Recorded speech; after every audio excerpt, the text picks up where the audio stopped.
The 5 stages of leadership is what I'd like to share with you guys today. And so first, let me start by telling you a little bit about myself. So I'm Ryan Brubaker. I'm a 25-year executive leader. I went to Purdue. I also went to IU, but I don't advertise that very much. I've lived in Indiana, Colorado, and Chicago, and I am passionate about personalities, leadership, and culture. We'll get into the meat here quickly, but I do have 9 kids. That surprises most people, so I thought I'd flash their pictures up here. And so, yes, I am a crazy nerd with 9 kids, and I love humans. So let's jump right into the 5 stages of leadership. So this is a picture of Socrates, and it's not Socrates who said this, but you may have heard the saying, never make your best salesperson your sales manager.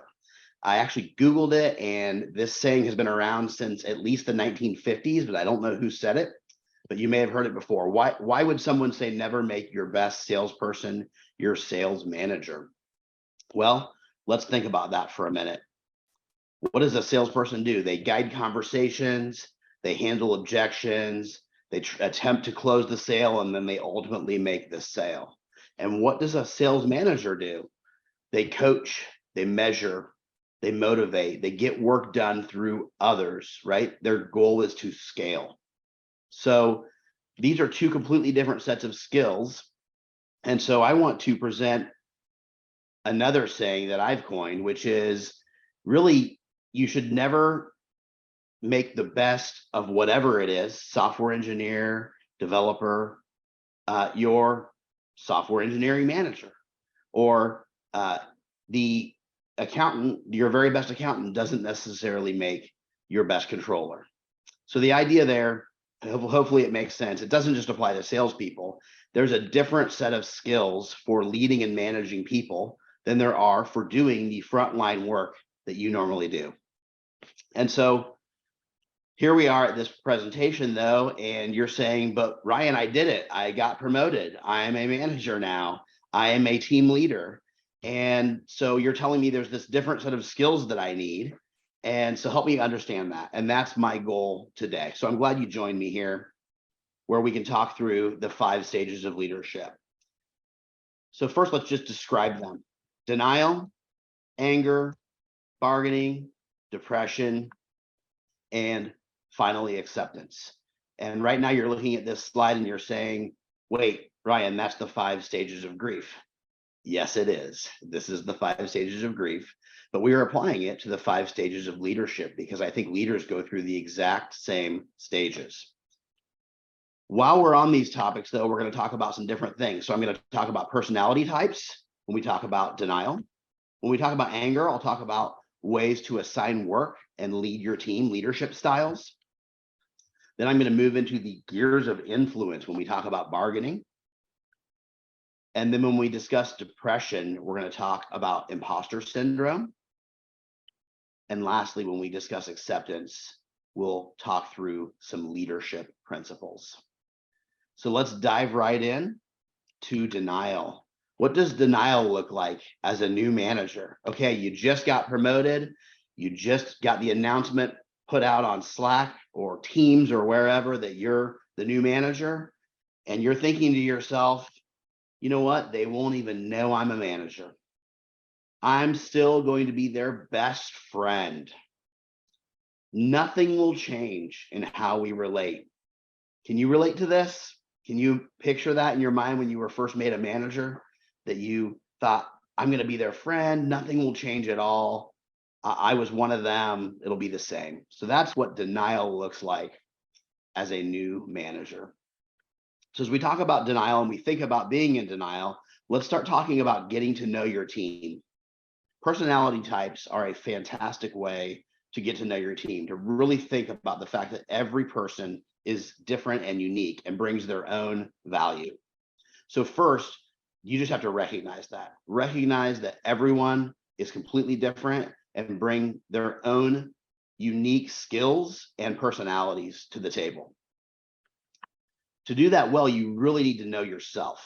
So whether it's DISC, predictive index, I've got a whole list of them here There are tons of different profiles out there. Lots of them are free online. Some of them you have to pay for, but you can get to the free ones at the very least and really start to know yourself. How dominant of a person am I? Do I like change, or do I really dislike change? Am I a very detail-oriented person, or do I really just like high-level strategic conversation and I would rather leave the details to others? Those are all critical things to know about yourself and understand about you, because you can't really begin to understand other people on your team before you understand yourself. But then you move to the next step. Learn your employees' profiles, understand how they're different than you, understand what balances you out that they can give, that they can provide to balance you. And then for sure, figure out your manager's profile. Even if they won't take a test or they won't tell you, start figuring it out. Start understanding, how do they like to be interacted with? How do they assign work? How do they receive feedback? Do they receive feedback? All of those things are really important for you to interact with your manager as well. So make sure you understand those things. Let's talk about biases for a minute, though, when it comes to personality profiling. The first bias I want to discuss is the objectifying bias. The objectifying bias is where you try to assign a number or a letter to every person and treat them almost like an object. And so that would be like saying, oh, this person is a low C on the DISC profile, so maybe they're not as detail oriented, so they can't work in accounting. That is a huge wrong thing to assume. Every department, every type of role needs every type of personality. And so it's absolutely wrong thinking to think that you can somehow pick out a number or a letter that defines a certain type of personality and then say that's who will succeed in this particular job. There are introverted salespeople, so do not let yourself fall into the trap of objectifying bias. Next, there's similar employee bias. It is so natural to hire people like you. It is so natural to somehow begin to think that your personality profile is the right personality profile or the best personality profile. Nothing could be further from the truth. You need people that are the complete opposite of you. You need people that are very different from you on your team. Remember, your goal as a new manager is for your team to succeed. Your team will not succeed if it's just a bunch of you. So make sure you have diversity of personality types on your team. And then the last type of employee bias that I want to talk about is the new employee bias. It's that assumption that the most recent person we hired is here to save the team. They're who everyone should be patterned after. We've all had that happen before, where a boss comes in and says, hey, new employee is here, and we should all aspire to be like her. There's nothing more demoralizing to your team than to just assume that a newer employee is the future of the team and that everyone should be more like that person. We should all be different, and we should all be, we should embrace all of our team members for their uniqueness. Okay, we've talked about personality profiles a little bit, and we talked about denial, refusing to accept that you're a manager, assuming that your team members will recognize you as their peer. And you know what? That hasn't worked. You're beginning to realize that they're not treating you like they're still your peer. They're starting to treat you like a boss. And so that leads us to anger. Now we're upset because we're a boss. And guess what? They've turned on me.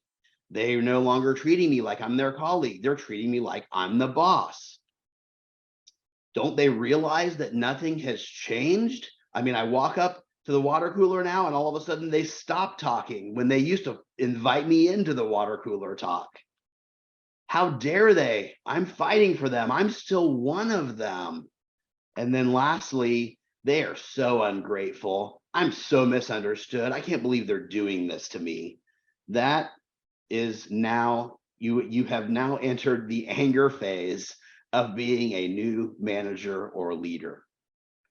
So let's talk about supervisor or leadership styles, I should say, and how do we apply different leadership styles to our team while we're in this anger phase, or as we're moving through these phases. You've probably heard of the Dunning-Kruger effect. If not, let me just give you a brief overview. This is actually, there's a psychological term for this called cognitive bias. But the idea is that when we know very little about a topic, or as we're starting to learn a little bit about a topic, our confidence gets very high. And we naturally start to think that we know everything there is to know about that topic, or that we're very, very good at that skill when we're learning the new skill. And then there's kind of an opposite effect that kicks in as you know more and more and more about a topic, where you begin to think, well, wait a minute, you realize all that is unknown about that topic, and your confidence actually drops dramatically. And so now there's this big gap between what you know and what you are capable of doing versus what your confidence level is, or what you think you know. So the idea is you now realize, oh my goodness, there's so much that I don't know about this topic. So I now don't know anything, and your confidence just drops, and it doesn't really match. So at the beginning, your confidence level is higher than it should be. And then towards the end, your confidence level is way lower than it should be. So we're going to apply the Dunning-Kruger effect and cognitive bias to how we lead our teams.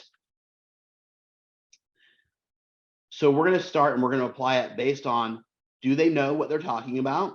Do they think they know what they're talking about? And based on those two things, we're going to talk about what our leadership style should be. And we're going to look for some signs of whether they know what's going on or not. And this will all make sense as soon as I get through the first one. So let me dive right in. We're going to start with the freshman. This is a person that does not know what they're doing. We've all been there.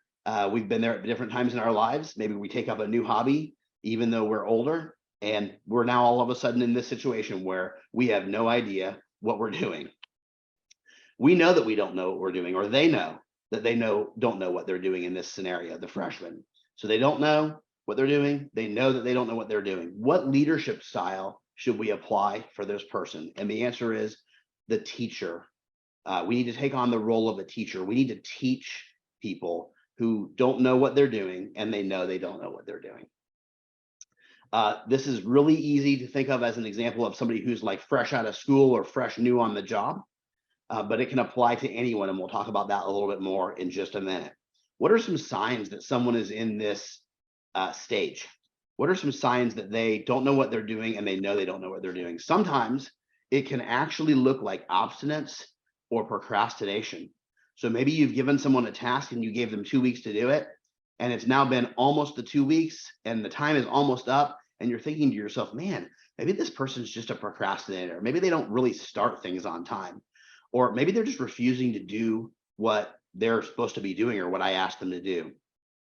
Well, when you see that type of behavior, first, I want you to think to yourself, have I actually clearly shown them what to do? Do they know what to do?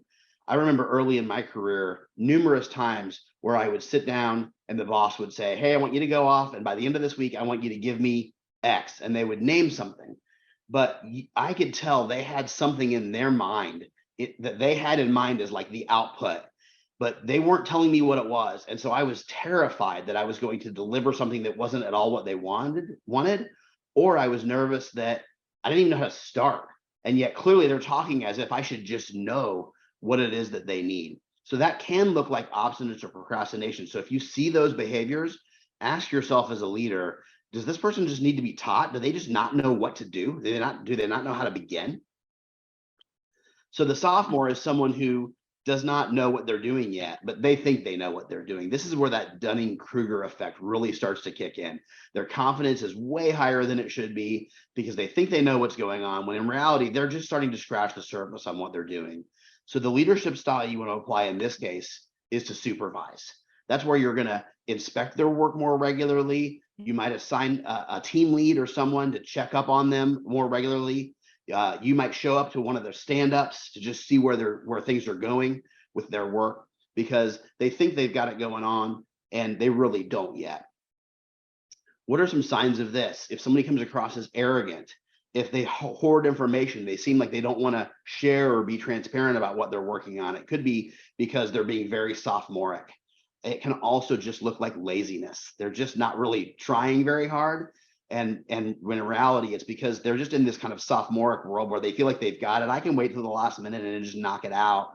Or this thing's going to be so amazing that I don't really need to show anybody what I'm working on while it's in progress. I'll unveil it at the end so that everyone can be amazed. That's a very sophomoric attitude and something to watch for. So the junior, now we get into the farther on in the Dunning-Kruger curve. And so they know what they're doing now, but now they think they don't. They're so overwhelmed that all of the subject matter and the material and what it is that they think they don't understand, that they really are worried and they don't think they really know what they're doing.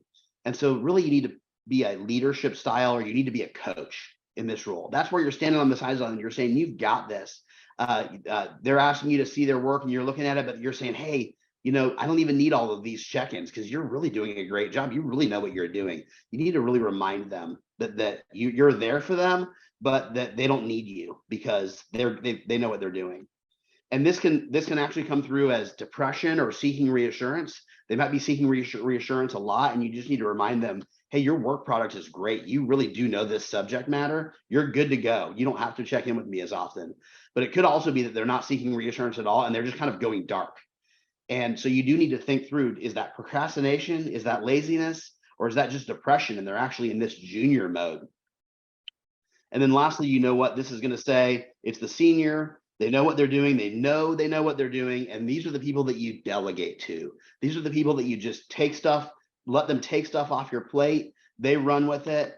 And the signs of this are transparency. They're reliable. They know when to check in. They know when to show you progress. They're not hoarding information. They're not trying to do a big reveal at the end, but they're not also constantly seeking reassurance. And so you can give them something to handle. One critical point about this kind of leadership style framework is to always evaluate the person and the context together. So this is not a situation where the first 10 years of someone's career, they're in teach mode, and then the second 10 years, they're sophomores, and then the third 10 years, you need to coach them. You actually have to take the context together. This could be, let's take an example of a senior software engineer that is really in the senior role. You delegate to this person. She's always reliable, transparent, never have to worry about anything. And then let's say you decide to move her to become a DevOps person or SecOps, something like that. This person now started out very senior as a software engineer, but now she's in DevOps. And so she might start right in as a sophomore because she thinks she knows what she's doing. She knows how to code. She knows how to script. This should be really easy, and could immediately move into like a supervised situation where now you need to check more often. You need to make sure things are getting done correctly and whatnot. So take all of this in person and context together. And then one last word of warning before I move on.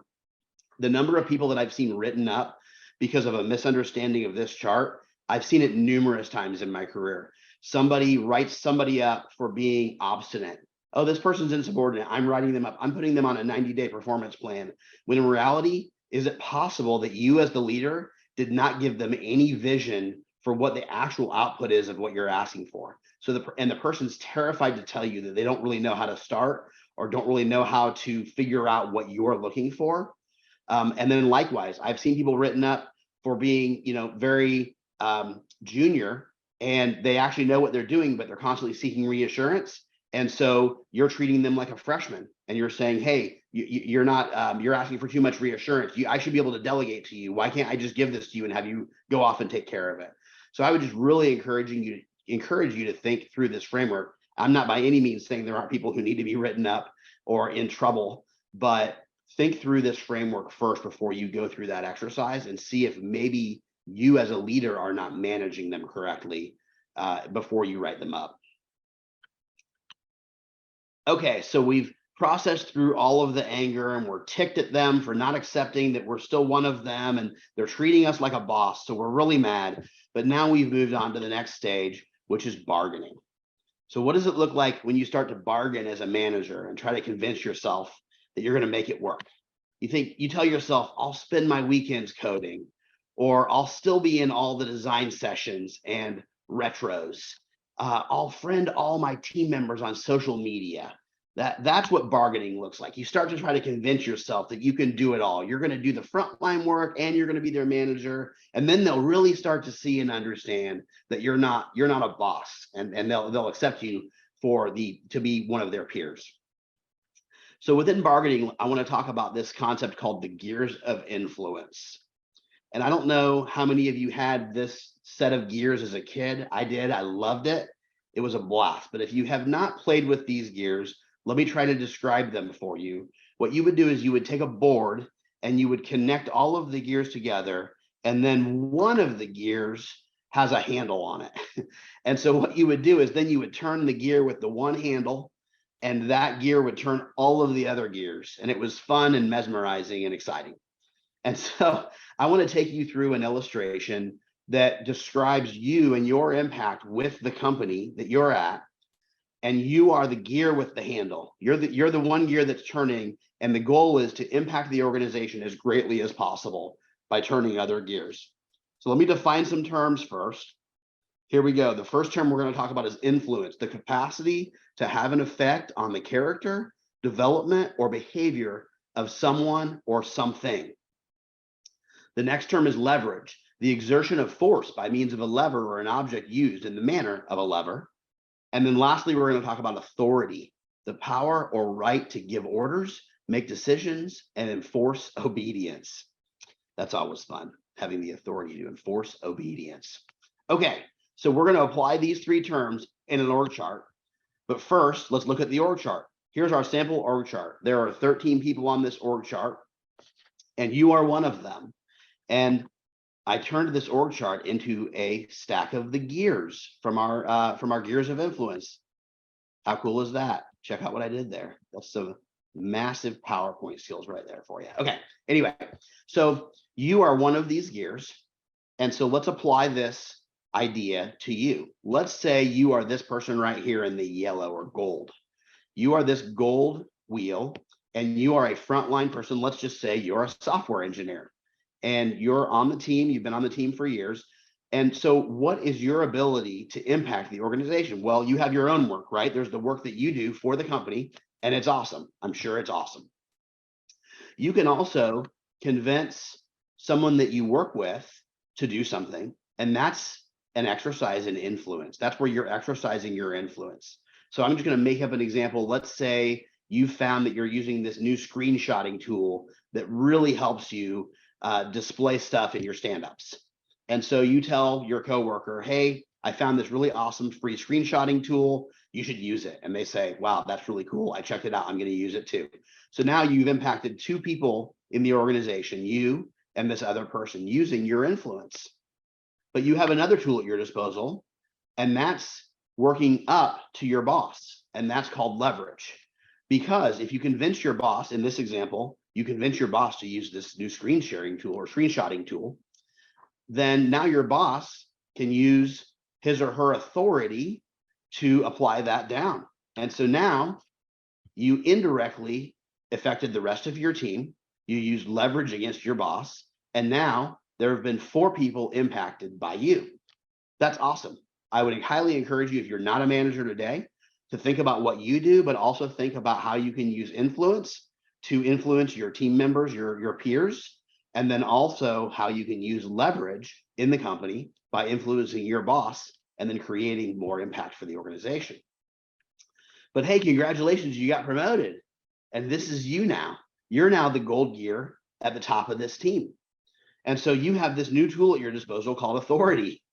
And that's where you can say, hey, everyone, we're going to change how we do X. And you tell them to do it. And suddenly you've created direct movement with everybody under you. Now you can use authority to impact 4 people in the organization. But wait, there's more. Remember that tool called influence? You now can influence your peers, right? The other development managers, let's say, or other people in the organization, maybe the accounting manager you meet with regularly, maybe the sales manager. You're now meeting with them and you can have influence. So you can say, hey, I've been thinking, I've been trying this on my team. It's worked really well. Have you thought about trying that on your team? And the next thing you know, they say, hey, I think that's pretty cool. Now they use their authority, and here you go. Now you've impacted 8 people in an organization. But then lastly, you know where this is going. we have our ability to leverage. If you can convince your boss, now that you're higher up in the org, your boss is higher up in the org, and you can convince your boss to change a process, find something, a better way to do something, whatever it might be. And now they use their authority, and suddenly you've now impacted 13 people in the organization. That's pretty cool. You can have a greater impact when you're a manager or when you're in management. So, okay, so we use 3 terms here. When you recommend things laterally, you're using influence. When you do things upward, like to your boss, you're then using leverage, right? Like a lever, right? You're getting things done through the boss, so to speak. And then downward, you're using your authority. And by exercising all 3 of these skills as a leader, you will maximize your organizational impact. How cool is that? Okay, but wait. I have to issue a warning. Beware of becoming the bottleneck. Okay, what do I mean by that? Okay, when you are in this bargaining stage and you're trying to convince yourself that you can be the leader of the team and also do a lot of frontline work, that means you think that you're doing this. However, being in both worlds at the same time is a fantasy. We all know that multitasking is a myth. Studies have shown over and over again, we don't really move around. We can't really do multiple things at the same time. So let's talk about this. Really, when you decide to move to that frontline work, it doesn't look like this. It looks like this, right? Because you're the manager and now the manager's gone. Now you just have 3 people in this example on the frontline team. That's when you know you become a bottleneck. And that is not a maximization of your impact in the organization. Let's talk about some signs of a bottleneck. If you're doing too much frontline work and you become a bottleneck, you probably don't have as much time as you should for one-on-one meetings. Maybe you don't have time for team meetings. Maybe the KPIs are not being measured or monitored. And lastly, the team seems unaware of what's coming next. That's your biggest indicator. If the team is confused about what's next, then you are not leading, you're doing. And you're probably doing too much. Okay, now you're saying, time out, Ryan, time out. This isn't fair. When my boss made me a manager, they told me that, hey, we need you to be a working manager, meaning you're going to have to still get all your day job done and manage. And that is super common. In fact, that is the most common first management job, is a working manager, where they're asking you to still do a lot of the work you used to do, but also lead. So I get that. That's totally fair. So I have some solutions for you, or some strategies to help you. The very first strategy for eliminating that bottleneck is just self-awareness. Know in each moment and in each meeting, like, what hat am I wearing right now? Am I still wearing my old architect hat in this meeting? Or am I wearing my leader hat right now in this meeting? Am I still wearing my old architect hat right now while I'm sitting down, updating some code? Or am I wearing my leader hat right now and writing up a communication to make sure my team knows where we're headed next week? Time box. You can time box and just say, okay, I'm going to spend my afternoons with my leader hat on, and I'm going to spend my mornings coding. Or you can say, I'm going to spend a couple hours each morning on this type of data, and then I'm going to spend the rest of the day leading. But you can try to time box it, and you can even put it on your calendar if you need to, if that helps you. Take your team members' pulse regularly. If you don't ask them how you're doing as a leader, they will be too scared to tell you. But if you just flat say, hey, do you know where we're headed? Do you feel like I'm monitoring things well enough and that I'm measuring what the team is doing? Or do you feel like I'm stuck in the weeds? Am I down in the weeds, like doing too much of the frontline work? If you ask them and you have a good relationship with them, they'll tell you the truth. Take your manager's pulse regularly. Managers are actually pretty good at detecting, even if you're a manager, and so your manager is a manager of managers, they can have a pretty good pulse usually of whether you're in the weeds too much, or whether you are doing too much work, or whether you're leading appropriately. And a lot of that comes back to, are they seeing you measuring and monitoring? Are they seeing you reporting status and KPIs and velocity and things that, quality, things that matter to the team are they'll notice if you're not reporting that stuff up and it seems like you're just stuck in the weeds, and they may be able to help you and answer that question for you too.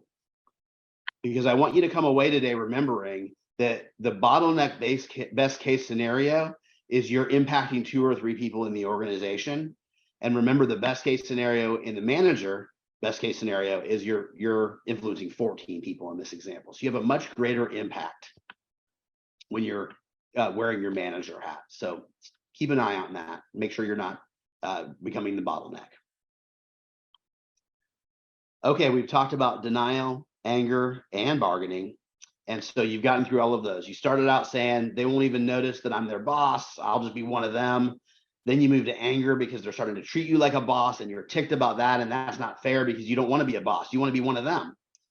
And then you start bargaining. Well, I'll code on the weekends. I'll code during the day. I'll find a way to, I'll friend everybody on Facebook. They'll just think I'm one of them. They won't treat me like a boss. That's the bargaining. So now it's starting to sink in. They are treating you like a boss. The bargaining isn't working. They're not falling for it. And so that's when depression sinks in. What does depression look like as a new manager? You're working your way through these phases. Well, it looks like this. I don't know how to code or test or assess anymore. You start to have that self-doubt. My team doesn't respect me anymore because I can't do their job. That's a big one. Do I even add value at this point? I mean, I can't even code anymore. I don't even remember some of the syntax. Do I even add value? And then my favorite one, I'm a total loser. Oh my goodness. I've become management. I'm the person that I complained about for the first 10 years of my career. So let's talk about, that's what depression looks like. Let's talk a little bit about getting through the depression phase. You may have heard of this phenomenon called imposter syndrome. It's the feeling that you are on the verge of being exposed as a fraud.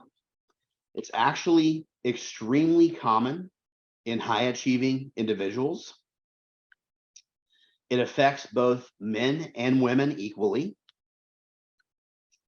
And it's the CEO's greatest fear. CEO's biggest fear is not failure of their company, failure of their stock price. It is the fear that somebody will come in one day and just sit down and say, okay, Mrs. CEO, Mr. CEO, you're done. We've figured it out. You're a total failure. You're a total loser. You've been an imposter this entire time, and we finally found you out. That is a huge fear, really, for most high achieving individuals. Let's talk a little bit about strategies for combating this. First and foremost, just understand it, know that it exists. I have a link in my footnotes, which you'll see, and my slides are all posted, by the way, on LoudSwarm, but I have a link there where you can research it more. Researching it more can really help you process through it. Share with somebody about it. Talk to somebody you trust about it. Tell them when you're feeling it. Tell your team, if you trust your team or if you trust specific members on your team, to be honest about it, tell them about it. It will help tremendously to talk about it. But then lastly, just a word of warning, don't sabotage yourself. I would also recommend don't walk around the office talking about, I'm such a loser. I know nothing anymore. I add no value at this company. That's not great either. So don't take it to that extreme, but definitely find somebody that you can trust to talk privately about it with, and you will feel tons better. Okay, we're almost there. We've made it through denial, anger, and bargaining, and then we processed through our depression, and we learned about imposter syndrome, and we started to understand from the gears of influence that, wow, I really do add a lot of value and have a ton of impact in the organization in my role as a manager. And so that leads us to acceptance. The greatest point, it's the 5th step. It's where you truly accept I'm a manager, and it looks like this. Hey, I have new skills that are more valuable to my company than my technical skills. I have more influence for good at my company because of my skill set and position as a leader. I have the opportunity to help others in their career and their happiness. Those are signs that you have reached acceptance, is when that is how you are thinking. That's what acceptance looks like in our 5 stages of leadership. So let's talk about just some leadership principles, just kind of a recap. So communicate like crazy. Patrick Lencioni has a great book called The Advantage, where he says every leader in the organization at every level needs to be a chief reminding officer. And what they were reminding people of is vision, direction, and strategy.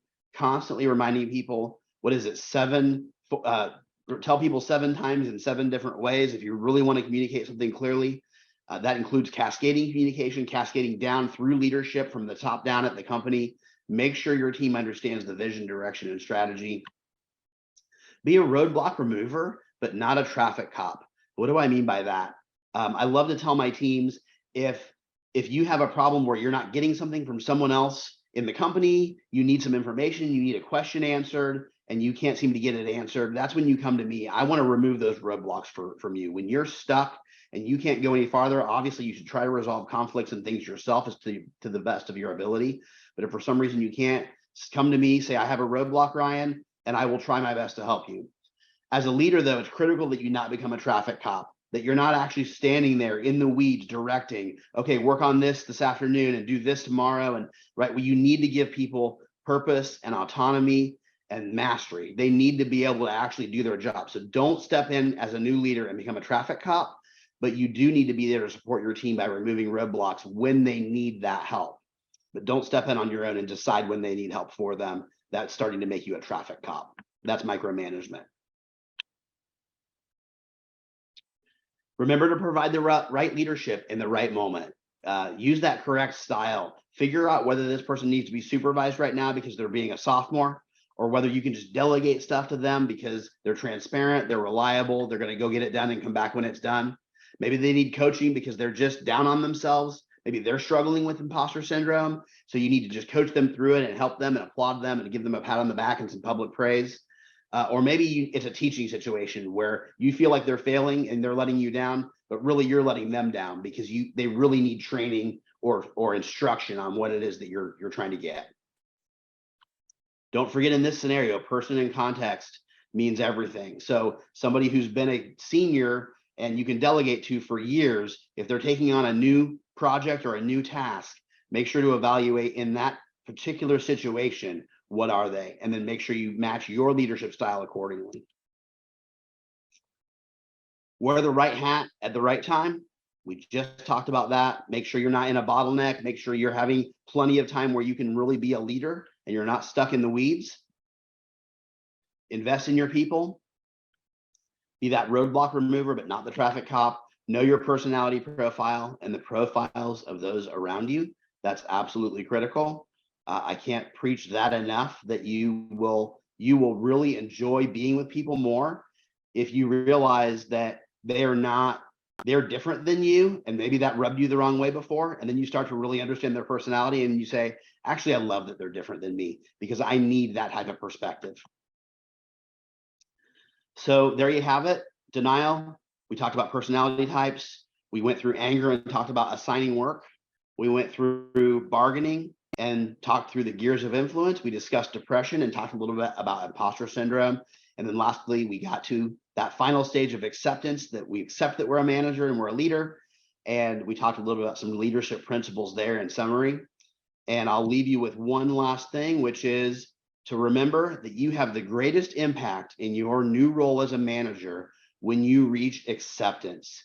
Be the person in the front in this picture that's not rowing, and you will have the greatest impact in your organization. I have a bunch of footnotes here. You can look at those and download those slides online if you want to use those. And this is my contact information. Thank you very much.